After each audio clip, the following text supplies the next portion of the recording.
Welcome back to America's Boating Club Sail Course. In this chapter, we're going to cover steering and helmsmanship. A boat will pivot on its center point, which is around the keel or the centerboard. So it's going to turn right around this area here. And the rudder can only steer when there is water flowing past it.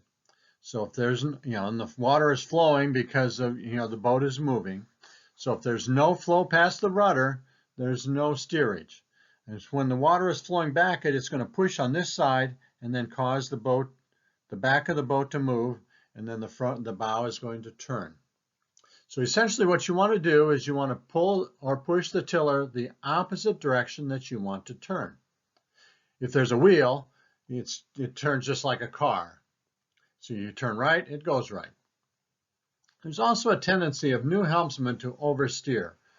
The tiller movement down here needs to be very subtle when you're going upwind. Only 1 or 2 inches of tiller travel is all you really need to use. Large boats with large rudders need to have some mechanical advantage to help with the turning. So they have a wheel here, a steering wheel. The steering action of a wheel is just like a car. It's the opposite of what we use with a tiller. On small boats, the rudder is moved by using a tiller. Attached to the tiller then is a hiking stick that enables the crew to get up on the rail and try and hold the boat flat. So here we have the tiller, and this, the stick that's going up to his hand is the hiking stick or tiller extension. The tiller extension allows the helmsman to hike out on a boat. Here we are hiking, and have a better view of the jib, as well as to be able to see wind on the water and the waves that are coming. When we're sailing, we want to have a nice smooth flow of the air on both sides of our sails. If you look at this one here, the airflow is flowing really nicely attached. If we're too tight, the sail is going to stall, and if it's too loose, the sail is going to stall on the inside, and if it's too tight, the air is going to stall on the outside. We can control some of that stall, or the fine trimming of our sails like this by either using the main sheet to trim it in, or we can also steer the boat to maintain that nice flow. And what we will do is we will try and steer the boat so that the yarns are flowing back steady.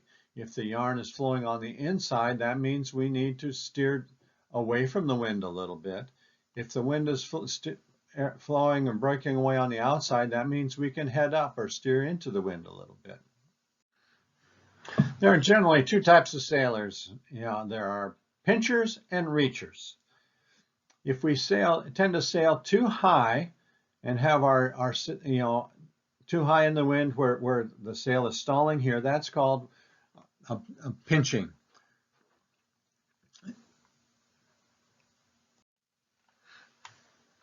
A reacher is essentially when you're sailing off the wind, not quite as close to the wind as you can. My sailing technique is I'm a pincher from way back. The reason I'm a pincher is that what we're really trying to do is get upwind as fast as possible. Now the downside to pinching is that the boat is not going as fast as it could be to make that distance upwind.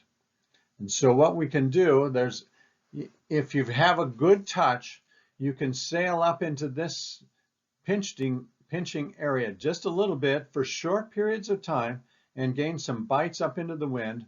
And what you do is you pinch up just for a few seconds, 10 maybe. The boat slows down, and when the boat slows down, then you need to bear off and get the boat back up to speed, and then you can pinch up again.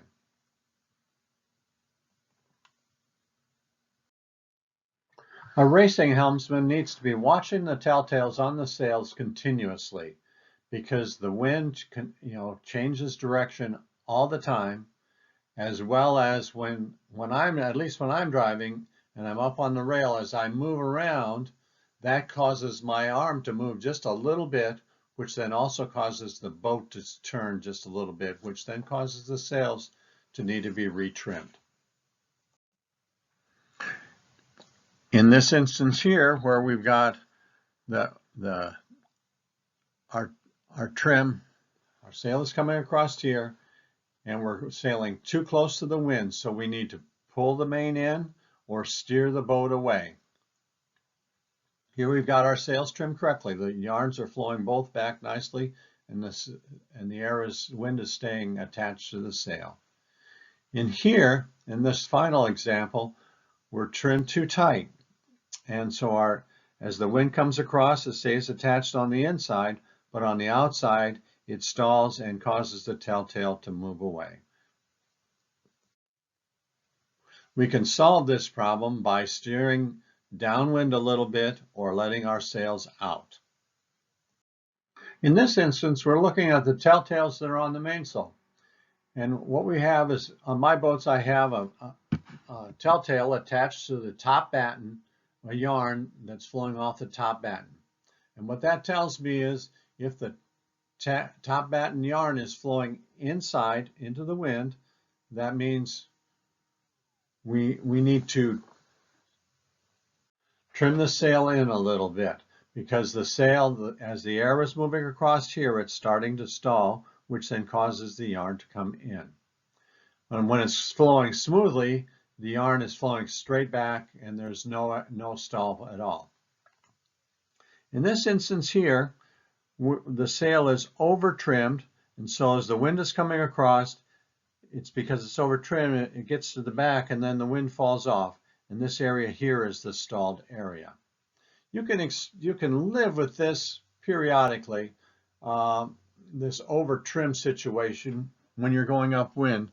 You can trim it like that, and then as soon as the boat slows down, then you need to steer away and get the main powered back up and boat back up to full speed so that you can then trim it again. So in other words, in this situation, you're heading up to the wind as tight as you can. You're going to pull the main in as tight as you can until the boat slows down. Then you're going to let the sail out and get the yarn flowing back. The boat gets back up to speed, and then you can over trim the main again. So when we're going upwind and we're trying to just maximize our way upwind, occasionally we get the boat going too high into the wind, and we go into that no-go zone, and the boat stalls out. And in this case, we're getting into irons. So it's going straight into the wind, the sails are flooding, there's no power, and the boat stops, and then we've got to figure out what to do next. So essentially, to get the boats out of irons, we need to, one technique is to back the boat up. And so when we do that, to back the boat up with a main and a jib, you can just simply pull the jib over to the opposite side. Normally it would be over here. Pull it over, and then that will cause the bow to fall off, and then you're going to be able to then trim it up. You'll also move the tiller, push the tiller away to cause the boat to back up. So the boat is going to back up in this direction when you use this technique, like this. When you get the wind so that the sails are now able to drive, you trim them both in and go forward. Another technique is to scull the boat over.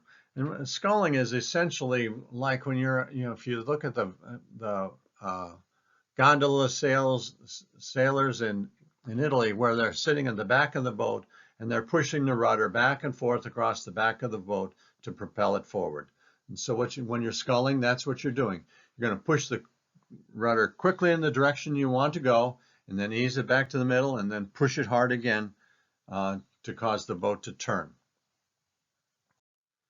The other technique that we teach people when we're sailing our intro to sailing classes is to back the boat up when you just have one sail, no jib to push you, is to push the tiller and the boom away from you as hard as you can, and then that will cause the sail to fill on the backside, and it will cause the boat to back up.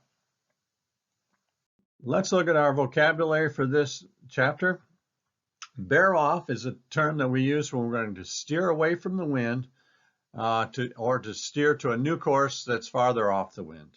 The head up is to sail closer to the wind and maybe go into a pointing mode. Hiking out is when we move our way to the outside edge of the boat to help cause it to heel less. In irons is when we're heading directly into the wind and the boat is stopped and the sails are not full. Luffing is when we're sailing too close to the wind and the sail is fluttering up at the front part of the sail. And pinching is when we're sailing too close to the wind and we're not getting the boat to as much drive in the sails as we could. This concludes our section on steering and helmsmanship. Our next section will be sailing upwind.